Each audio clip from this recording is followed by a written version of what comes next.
Bismillahirrahmanirrahim. Assalamualaikum warahmatullahi wabarakatuh. Innal hamdalillah nahmaduhu wa nasta'inuhu wa nastaghfiruh wa na'udzu billahi min syururi anfusina wa min sayyiati a'malina. Man yahdihillahu fala mudilla lahu wa man yudlil fala hadiya lahu. Wa ashhadu an la ilaha illallah wahdahu la syarika lahu wa ashhadu anna Muhammadan abduhu wa rasuluh. Allahumma salli ala nabiyyina Muhammadin wa ala alihi wa sahbihi wa man tabi'ahum bi ihsan ila yaumiddin. Qala Allah Ta'ala fi kitabihil karim, ya ayyuhalladzina amanu taqullaha haqqa tuqatih wa la tamutunna illa wa antum muslimun. Ya ayyuhan nasu taqu rabbakumul ladzi khalaqakum min nafsin wahidah wa khalaqa minha zawjaha wa batha minhuma rijalan katsiran wa nisaa'a wattaqullaha alladzi tasaaluna bihi wal arham innallaha kana 'alaykum raqiba. Ya ayyuhalladzina amanu taqullaha wa qulu qawlan sadida yuslih lakum a'malakum wa yaghfir lakum dhunubakum wa may yuti'illaha wa rasulahu faqad faza fawzan 'azima. Amma ba'du, fa inna asdaqal hadits kitabullah wa khairal hadi hadyu Muhammadin sallallahu alaihi wa ala alihi wasallam wa syarral umuri muhdatsatuha fa inna kulla muhdatsatin bid'ah wa kulla bid'atin dhalalah wa kulla dhalalatin finnar. Ikhwani wa akhwati fillah, rahimani wa rahimakumullah. Bagian dari upaya agar ilmu kita diberkahi itu adalah dengan beradab ketika menuntut ilmu. Bagian awal upaya kita supaya ilmu kita diberkahi Allah dimulai dari sejak kita belajar ilmu. Dimulai dari cara duduk kita saat menyimak penyampaian ilmu. Mencontoh para sahabat Nabi ketika duduk di hadapan Nabi Shallallahu Alaihi Wasallam, dijelaskan dalam sebagian riwayat hadis, para sahabat itu duduk begitu tenang sampai seakan-akan apabila seekor burung hinggap di kepala mereka, burung itu akan betah karena demikian tenangnya duduknya. Dimulai dari cara kita duduk di hadapan guru kita. Itu bagian dari adab menuntut ilmu yang biiznillah akan memberikan keberkahan pada ilmu kita. Karena ilmu yang baik didapat dengan adab yang baik. Untuk bisa duduk dengan baik, dengan adab, itu butuh belajar dan pembiasaan. Karena ada duduk-duduk yang tidak baik. Misalkan duduk dengan bertopang dagu, duduk dengan penampilan malas, tidak antusias. Nah, Itu contoh duduk yang buruk. Atau tidak duduk dengan duduknya seorang di majelis ilmu, mengangkat kaki, memain-mainkan pulpen, menggoyang-goyangkan badan, misal. Itu bermula dari cara duduk yang benar. Karena cara duduk yang benar itu adalah bagian dari adab. Dan ilmu didapat bermula dari adab yang baik. Nah, jadi kita perlu belajar cara duduk yang benar. Cara duduk yang menampakkan antusiasme, begitu semangat dan perhatian. Sebagaimana Atha rahimahullah, seorang tabi'in, yang beliau menjelaskan, kalau saya mendengar hadis dibacakan, maka saya bersikap seolah-olah itu hadis pertama yang saya dengar. Belum pernah saya dengar sebelumnya.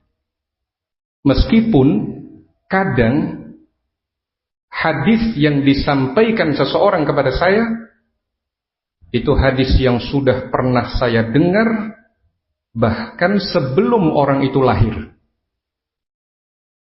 Karena mungkin yang menyampaikan hadis lebih muda dari Atha rahimahullah. Tapi Atha begitu menghargai ilmu dan menunjukkan antusiasme yang luar biasa. Seakan-akan ini ilmu baru bagi saya. Itu adab dari ulama salaf. Dari cara duduk kita yang benar, yang beradab, itu akan memudahkan kita mendapatkan ilmu. Karena adab yang baik menunjukkan ketawadhuan kita. Kita merendah agar ilmu masuk ke kita, itu kita bagaikan sebuah wadi, sebuah lembah yang siap menerima aliran air. Ilmu itu diibaratkan oleh para ulama seperti aliran air. Maka butuh ketawadhuan, butuh rendah hati. Karena air tidak akan mengalir pada tempat yang tinggi. Air itu mengalirnya ke tempat yang rendah. Menunjukkan ketawadhuan kita, kebutuhan kita pada ilmu. Itu membuat ilmu lebih mudah masuk pada kita. Nah, ini sedikit pengantar sebelum kita membahas tadabbur Quran kita pada malam ini.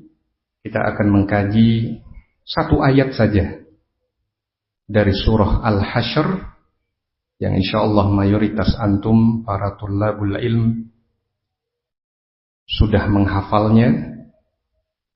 Surah Al-Hasyr ayat yang ke-21. Yang di situ menunjukkan kedahsyatan Quran.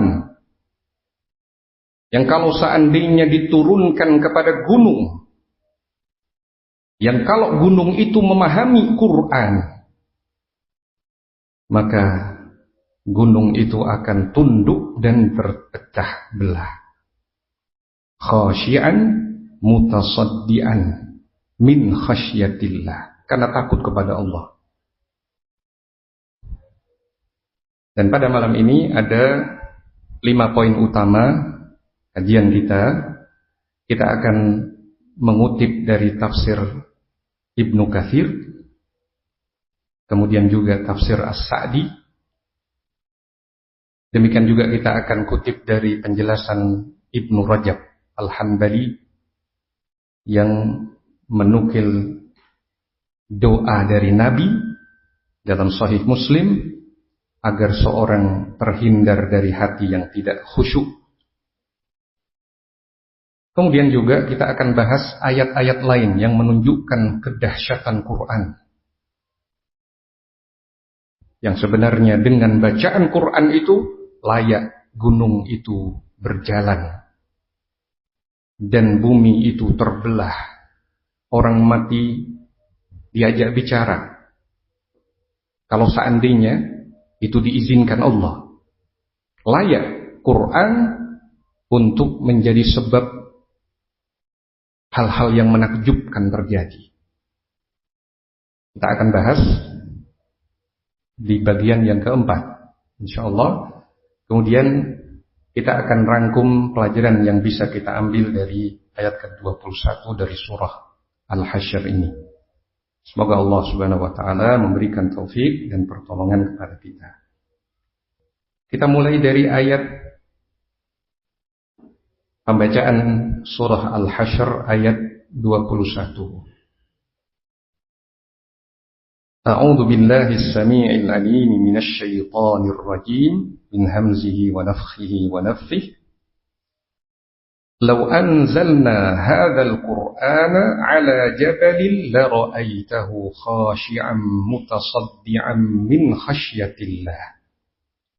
Wa tilkal amsalu nadribuha lin-nasi la'allahum yatafakkarun. Law anzalna, kalau seandainya kami menurunkan hadzal Qur'an, Qur'an ini, ala jabalin, kepada gunung, la ra'aitahu, niscaya engkau wahai Muhammad sallallahu alaihi wasallam akan melihat gunung itu khasyian, tunduk merendah, mutasaddian, terpecah, min khasyatillah, karena takut kepada Allah Subhanahu wa ta'ala. Wa tilkal amsalu nadribuha lin-nasi la'allahum yatafakkarun. Dan itulah perumpamaan-perumpamaan, permisalan-permisalan yang kami buat untuk manusia agar mereka memikirkannya. Kalau seandainya Quran diturunkan kepada gunung, seandainya gunung menjadi sasaran perintah dalam Quran, larangan dalam Quran, dan gunung memahami isinya, maka pasti gunung akan merendah dan takut kepada Allah, sampai bentuk takutnya itu membuat dia hancur terbelah. Ini surah Al-Hasyr ayat yang ke-21. Kita akan baca kutipan tafsir Ibnu Katsir rahimahullahu ta'ala di dalam tafsir Al-Qur'anil Azim. Kata Al-Hafidz Ibnu Katsir rahimahullah, yaqulu ta'ala mu'azziman li amril Qur'an. Allah Ta'ala mengagungkan perkara Al-Qur'an, wa mubayyinan uluwa qadrihi, dan Allah menjelaskan tingginya kedudukan Al-Qur'an. Wa annahu yanbaghi an takhsha'a lahul qulubu wa tatasadda'a inda sama'ih. Semestinya hati menjadi khusyuk dan terbuka ketika mendengar Al-Qur'an.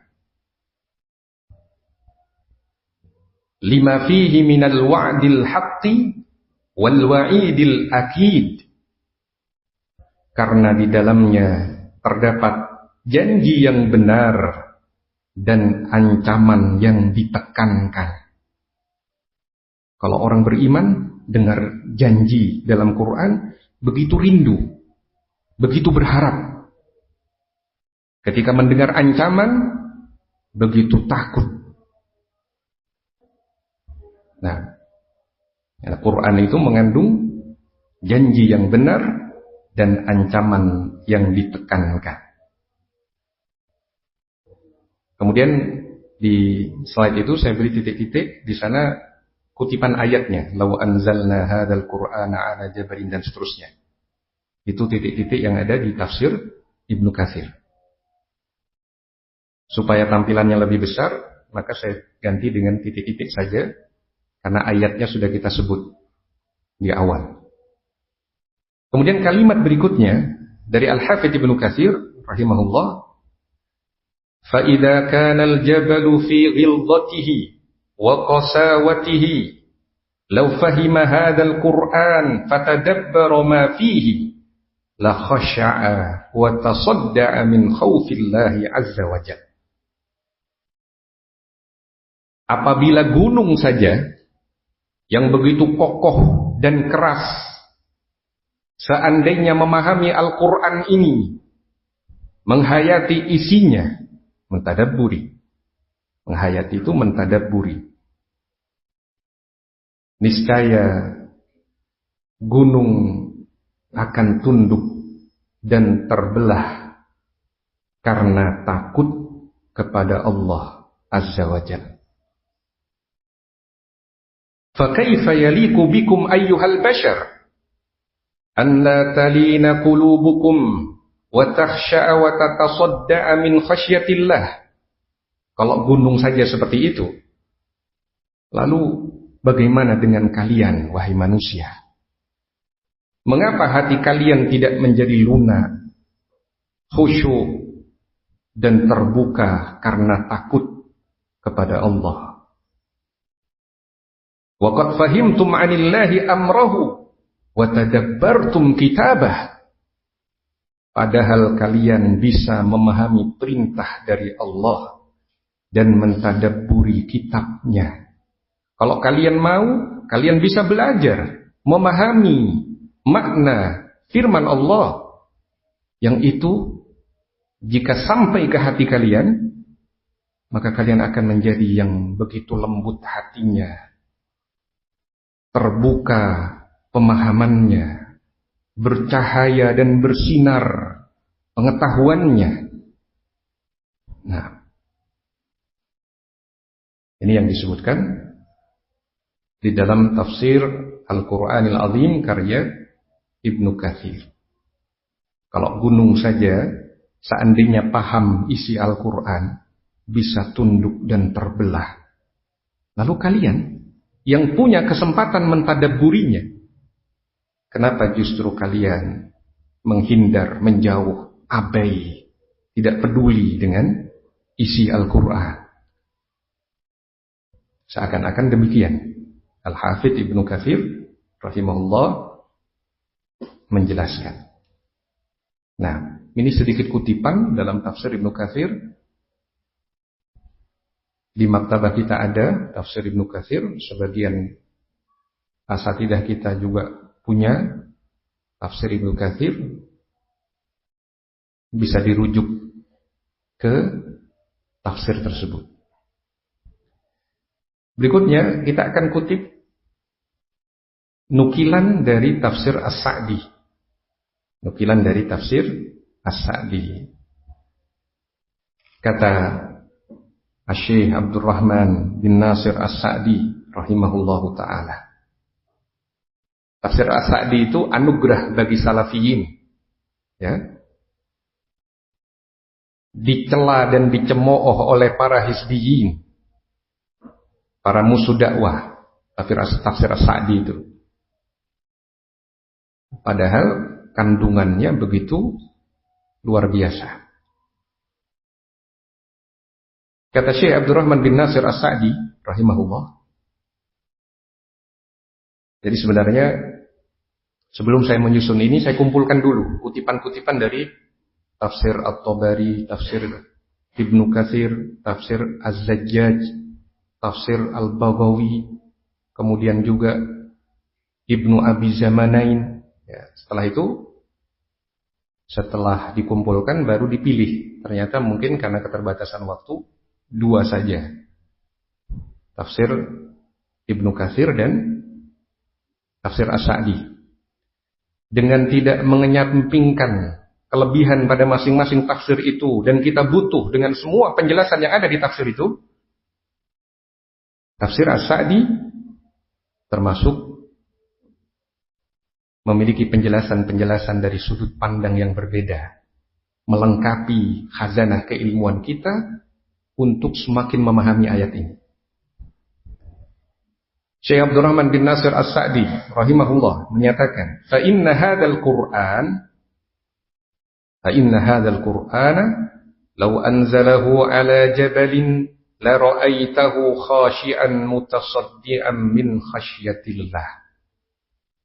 Sesungguhnya Al-Qur'an ini kalau diturunkan kepada gunung,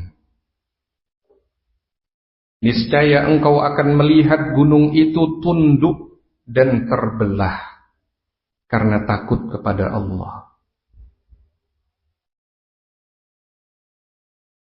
Ai likamali ta'thirihi fil qulub, karena begitu sempurnanya pengaruh Al-Qur'an terhadap hati. Dari semua kalimat yang bisa disusun, kalimat-kalimat Al-Qur'an itu memberikan pengaruh ke dalam hati yang paling dahsyat. Pengaruh baiknya begitu luar biasa. Bikamali ta'thirihi fil qulub, karena begitu sempurnanya pengaruh Al-Qur'an terhadap hati. Fa inna mawa'idhal Qur'ani a'zamul mawa'idhi 'alal itlaq. Sesungguhnya nasihat-nasihat Al-Quran adalah nasihat yang paling agung secara mutlak. Cari pembanding nasihat-nasihat yang ada. Siapapun yang mengucapkan. Kalau dibandingkan dengan nasihat Al-Quran, nasihat Al-Quran itu nasihat yang paling agung secara mutlak.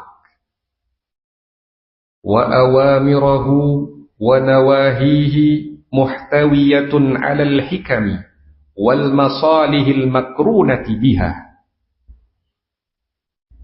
Perintah dan larangannya mengandung hikmah dan maslahat yang menyertainya. Kalau di Quran ada perintah, pasti mengandung maslahat. Kalau di Quran ada larangan, pasti hikmah dari menghindari larangan itu begitu besar. Ada hikmah yang besar di sana. Wa hiya min ashali syai'in 'alan nufus. Ayat-ayat Al-Quran adalah yang paling mudah diterima jiwa. Ibarat makanan, ya, kalau dikunyah oleh mulut untuk diambil saripatinya, itu paling gampang meresapnya, paling mudah diambil manfaatnya. Wahiyya min ashali syai'in 'alan nufus. Ayat-ayat Al-Quran adalah yang paling mudah diterima jiwa. Wa aisariha 'alal abdan, paling ringan bagi badan. Khaliyatun minat takallufi, la tanaqudha fiha wa la ikhtilaf. Kosong dari takalluf. Ya, lafaz-lafaz Quran itu lugas. Ya, padat isinya, gak ada takalluf. Takalluf itu memberat-beratkan diri. Kalau orang bicara filosofi, ya, filsafat, itu kadang ucapannya banyak, kandungannya kecil sedikit. Memberat-beratkan diri, kayak pinter-pinternya dia ngomong. Takalluf di situ. Tapi kalau Al-Quran lugas, tepat sasaran, begitu mengena di hati, tidak takalluf.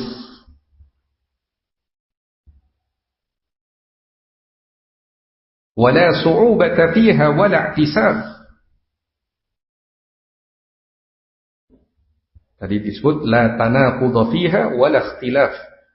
Tidak ada kontradiksi dan perselisihan di dalamnya. Tidak kontradiktif. Bertentangan. Misalkan, kalau Allah Ta'ala memberitahukan di dalam Al-Quran bahwa Abu Lahab itu pasti masuk neraka, gak ada ayat yang kemudian menganulir berita ini. Kalau berita itu gak ada yang dianulir. Di ayat ini menyatakan dia pasti masuk neraka, kemudian di ayat lain dibatalkan. Gak ada.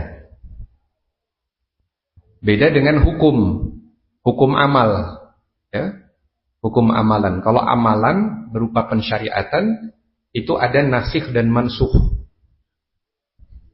Ada yang dihapus hukumnya, ada yang menghapus hukumnya.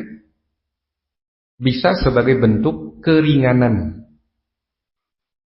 Bisa sebagai bentuk keringanan. Dahulu pada awal penyebutan ayat-ayat tentang berjihad, seorang muslim gak boleh mundur kalau ketemu 10 musuh. Misalkan kaum muslimin berjumlah 10, ketemu 100 musuh, gak boleh mundur awalnya. Tapi kemudian ada keringanan, diberi keringanan oleh Allah. Yang gak boleh mundur itu kalau 2 kali lipat. Seandainya jumlah pasukan kaum muslimin 10, mereka jumlah musuh 20, 2 kali lipat, jangan mundur. Kan disebut oleh Allah di situ, al-ana khaffafallahu ankum wa alima anna fikum dha'fa. Sekarang Allah beri keringanan kepada kalian. Allah tahu kalian lemah. Awalnya tidak boleh mundur 1 lawan 10, kemudian ada keringanan menjadi 1 lawan 2. Itu penghapusan hukum sebagai bentuk keringanan. Maka menambah syukur kita. Awalnya berat, kemudian kami bersyukur padamu ya Allah, karena ada keringanan itu untuk kami. Nah, kalau nasikh dan mansukh memang ada dalam Quran maupun pada kitab-kitab sebelumnya. Tapi kalau berita, tidak ada yang kontradiktif di dalam Al-Quran. Tidak ada tanaqud. Nah, asluhu likulli zamanin wa makanin. Cocok untuk seluruh zaman dan tempat. Al-Quran itu cocok untuk seluruh zaman dan tempat. Wa taliqu likulli ahadin. Sesuai untuk semua orang. Isi Quran itu cocok untuk semua orang. Mau dia kaya, mau dia miskin, mau dia laki-laki, mau dia perempuan, lengkap ada semua. Mau dia pemimpin, mau dia rakyat, mau dia orang tua, mau dia anak, mau dia suami, mau dia istri, cocok untuk semua pihak. Mau dia pedagang atau petani atau apapun profesinya, bimbingan Quran cocok untuk mereka. Tergantung apakah profesinya halal atau tidak. Kalau tidak, maka dia masuk dalam bagian yang diperintah untuk meninggalkan yang dilarang Allah Subhanahu wa ta'ala. Wa taliqu likulli ahadin. Quran itu sesuai untuk semua orang. Ini yang disebutkan dalam tafsir As-Sa'di. Tafsir Karimir Rahman di tafsiri Kalamil Mannan. Nah, baik, kita lanjutkan. Slide yang kelima dari 7 slide. Ya. Sekarang kita akan kutip penjelasan Ibnu Rajab Al-Hanbali rahimahullah. Beliau menukil hadis dalam Sahih Muslim dari sahabat Zaid bin Arqam. Ini penting untuk jadi doa kita. Berlindung dari 4 hal. Di antara yang berkaitan dengan pembahasan kita, itu adalah berlindung dari hati yang tidak khusyuk. Jiwa yang gak pernah kenyang. Ya, itu yang menyebabkan kita sulit untuk mensyukuri nikmat Quran. Padahal Quran begitu dahsyatnya. Tapi namanya hati tidak khusyuk, lebih ingat urusan dunia, berambisi mencari ketenaran, mencari pujian manusia, tidak khusyuk hati. Karena hati itu yang memberi hidayah adalah Allah, mintanya kepada Allah. Minta perlindungan dari hati yang tidak khusyuk. Kata Ibnu Rajab Al-Hanbali rahimahullah dalam kitab Ad-Dhul wal Inkisar lil Azizil Jabbar, ada yang menyebut kitab ini Al-Khusyuk fis Shalah. Ibnu Rajab Al-Hanbali punya kitab Ad-Dhul wal Inkisar lil Azizil Jabbar. Ada yang menyebut kitab ini judulnya Al-Khusyuk fis Shalah, cara khusyuk di dalam sholat. Ibnu Rajab Al-Hanbali rahimahullah menyatakan, waqad kana an-nabiy sallallahu alaihi wasallam yasta'idu billahi min qalbin la yakhsha. Nabi sallallahu alaihi wasallam berlindung kepada Allah dari hati yang tidak khusyuk. Karena ayat ke-21 dari surah Al-Hasyr itu teguran bagi hati yang enggak mau khusyuk. Gunung saja, kalau mereka paham isi Quran, akan khusyuk gunung itu. Tapi kenapa hati kalian, wahai manusia, nggak sampai khusyuk? Nah, kita bagian dari upaya untuk bisa mudah menerima nasihat-nasihat Quran, itu adalah berdoa. Minta perlindungan kepada Allah dari hati yang tidak khusyuk. Kama fi Sahih Muslim, sebagaimana disebutkan dalam Sahih Muslim, an Zaid bin Arqam, dari sahabat Zaid bin Arqam radhiyallahu anhu, anna Nabiy sallallahu alaihi wasallam kana yaqul, bahwasanya Nabi sallallahu alaihi wasallam mengucapkan, Allahumma inni a'udzubika min ilmin la yanfa wa min qalbin la yakhsha wa min nafsin la tashba' wa min da'watin la yustajabu laha. Allahumma inni a'udzubika, ya Allah, sesungguhnya aku memohon perlindungan kepadamu, min ilmin la yanfa', dari ilmu yang tidak bermanfaat. Belajar banyak tapi kayak nggak ada bekasnya ilmu itu pada kita. Sekian tahun kita belajar, tapi nggak bermanfaat ilmu itu. Kita berlindung kepada Allah dari yang demikian. Allahumma inni a'udzubika min ilmin la yanfa'.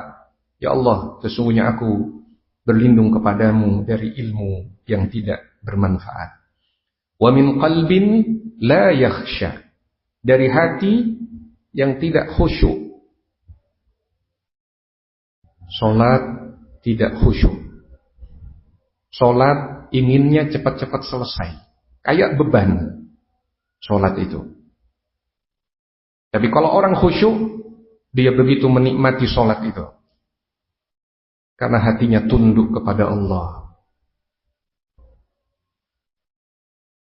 Wa min qalbin la yakhsha, dari hati yang tidak khusyuk.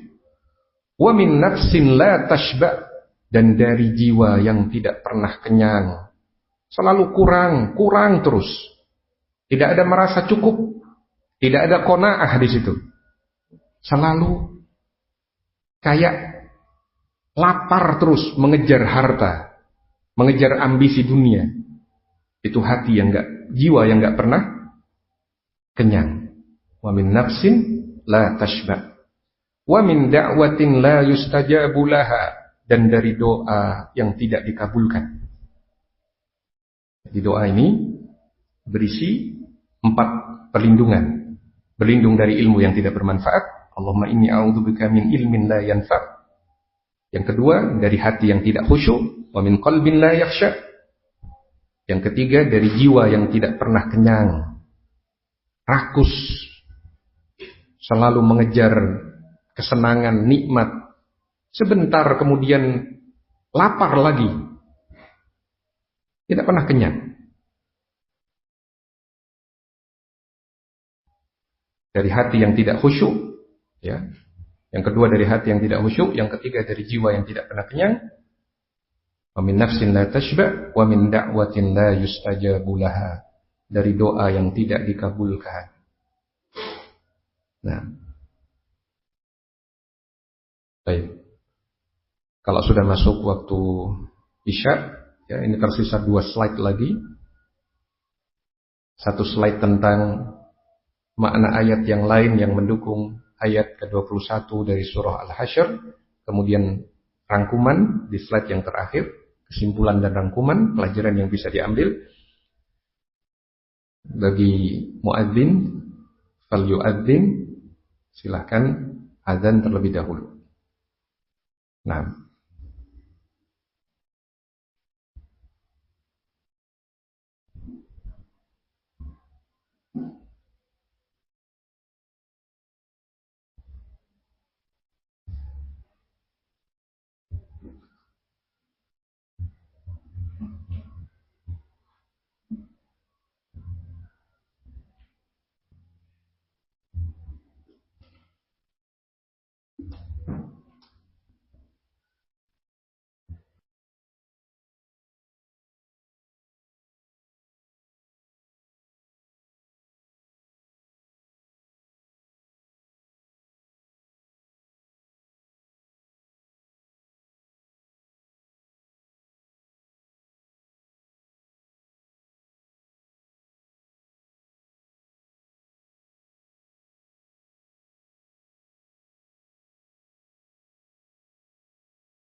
Nah, kita lanjutkan. Ayat Al-Quran lain yang mendukung makna surah Al-Hasyr ayat ke-21 ini, di antaranya surah Ar-Ra'd ayat 31. Allah menjelaskan kedahsyatan Al-Quran lebih dibandingkan kitab-kitab terdahulu, Taurat, Injil. Padahal Taurat dan Injil itu termasuk kitab-kitab yang istimewa, yang juga begitu agung dan mulia. Tapi Al-Quran lebih dari itu semua.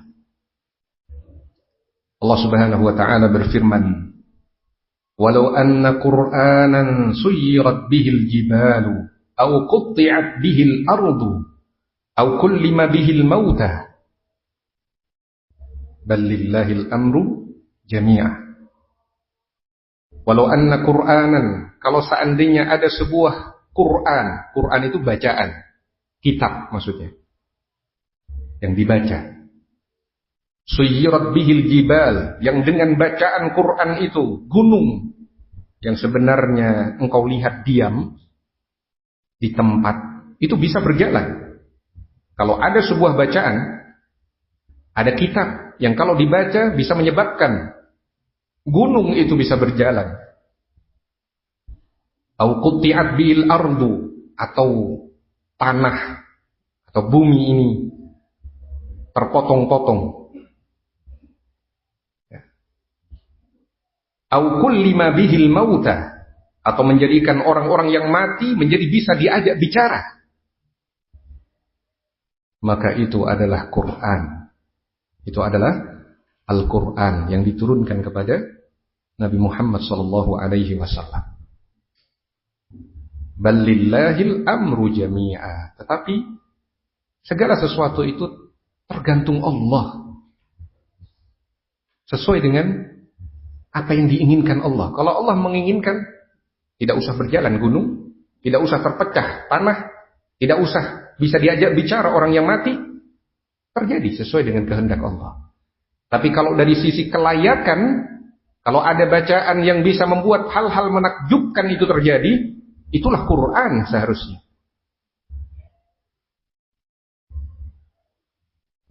Ini Quran surah Ar-Ra'd ayat 31. Kemudian di surah Az-Zumar ayat 23, Allah Subhanahu wa taala menjelaskan bagaimana sikap orang beriman yang dipuji Allah. Kalau dengar Quran dibacakan, dipahami maknanya, ya, dia tumbuh perasaan takutnya, gemetar tubuhnya, kemudian kulit dan hatinya menjadi lunak setelah itu. Allahu nazzala ahsanal hadithi kitaban mutasyabihan mathaniya taqsha'irru minhu juludul ladzina yakhshawna rabbahum thumma talinu juluduhum wa qulubuhum ila dzikrillah. Dzalika hudallahi yahdi bihi man yasha' wa man yudlilillahu fama lahu min had. Allahu nazzala ahsanal hadits. Allah lah yang menurunkan perkataan terbaik. Quran itu perkataan terbaik. Ahsanal hadits. Kitaban, itu adalah sebuah kitab mutasyabihan, yang serupa ayat-ayatnya, serupa dalam keindahan, kesempurnaan. Mathani, berulang-ulang. Ya, kadang kita temukan di dalam Al-Quran berulang penyebutan peringatan terhadap bahaya syirik. Tidak hanya di satu ayat. Berulang penyebutan ciri-ciri orang munafik. Tidak hanya di surah tertentu, terserak. Berulang di berbagai surah yang terpisah. Kisah Nabi Musa misalkan, berulang di surah ini, di surah ini. Itu bagian dari makna mathani. Sebagian ahli tafsir ada yang mengartikan mathani itu artinya kalau disebutkan tentang janji bagi orang yang bertakwa berupa surga, disebutkan juga ancaman bagi orang yang berdurhaka dengan disebutkan neraka. Itu bagian dari mathani. Taqsha'irru minhu juludul ladzina yakhshawna rabbahum. Kulit orang yang takut kepada Tuhannya gemetar, merinding ketika dibacakan ancaman. Thumma talinu juluduhum wa qulubuhum ila dzikrillah. Kemudian kulit dan hati mereka menjadi lunak ketika mengingat Allah. Maka orang yang beriman dan berilmu ketika paham makna sebuah ayat dibacakan, awalnya dia begitu takut, begitu merinding hatinya, kemudian dia menangis, ya, tangisan yang tulus dan jujur dalam hati. Setelah itu begitu tenang rasa hatinya, begitu lunak dia merasakan, begitu tentram jiwanya. Dzalika hudallahi yahdi bihi may yasha. Itulah petunjuk Allah yang Allah berikan kepada siapa yang Allah kehendaki. Untuk bisa bergetar ketika disebut ayat Al-Quran, kemudian menjadi melunak kulit dan hatinya menuju mengingat Allah. Itu petunjuk Allah yang Allah berikan kepada siapa yang Allah kehendaki. Wa may yudlilillahu fama lahu min had. Barang siapa yang Allah sesatkan, tidak ada yang bisa memberikan petunjuk. Ini Quran surah Az-Zumar ayat 23. Melengkapi makna ayat ke-21 dari surah Al-Hasyr yang sedang kita pelajari. Kalau seandainya Quran itu diturunkan kepada gunung, niscaya gunung itu akan khusyuk, kemudian terpecah karena begitu takut kepada Allah. Demikian Allah jadikan orang beriman. Saat dibacakan ayat-ayat Al-Quran, gemetar dirinya, ya. Kemudian menjadi lunak kulit dan hatinya dengan mengingat Allah Subhanahu wa ta'ala. Berbeda dengan orang yang tertutup hatinya, orang-orang kafir, orang-orang munafik. Kemudian yang terakhir, pembahasan kita adalah pelajaran yang bisa dipetik dari ayat ke-21 surah Al-Hasyr. Yang pertama, semestinya kita bersyukur kepada Allah dengan anugerah Al-Quran bagi kita. Terutama para pelajar, para penghafal Al-Quran yang sibuk mempelajari Al-Quran. Karena begitu agungnya Al-Quran. Jadi kalau antum mendapat kesempatan berinteraksi banyak dengan Quran, itu lingkungan yang baik yang harusnya antum syukuri. Karena antum berinteraksi dengan bacaan yang agung, bacaan yang dahsyat, yang kalau gunung saja bisa paham dengan isi Quran, dia akan tunduk dan terpecah karena begitu takutnya kepada Allah Subhanahu wa ta'ala. Bagaimana itu menjadi kesibukan harian antum, murojaah, ziyadah. Nah, yang kedua, berbahagia dalam naungan Al-Quran. Senang dan menikmati proses membacanya, mengkajinya, dan berusaha mengamalkannya. Yang ketiga, bersemangat untuk belajar Al-Quran pada semua jenjangnya, semua tingkatannya. Tidak semata cara melafadzkan secara benar dan menghafalkannya, namun juga mempelajari kandungan makna-maknanya untuk bisa menghasilkan ilmu yang bermanfaat dan amal soleh. Tujuan antum belajar, jangan berhenti hanya memperbaiki bacaan Quran. Jangan cuma menuntaskan hafalan 30 juz atau yang sudah selesai 30 juz, tujuannya memutkinkan saja. Belum sampai finish. Belum sampai di situ. Karena keagungan Quran lebih dari itu. Yang bisa didapatkan oleh orang yang paham maknanya. Antum diberi ilmu-ilmu alat di ma'had ini maupun di ma'had lain Ahlus Sunnah. Ilmu ulumul Quran. Antum pahami kaidah-kaidah menafsirkan Al-Quran.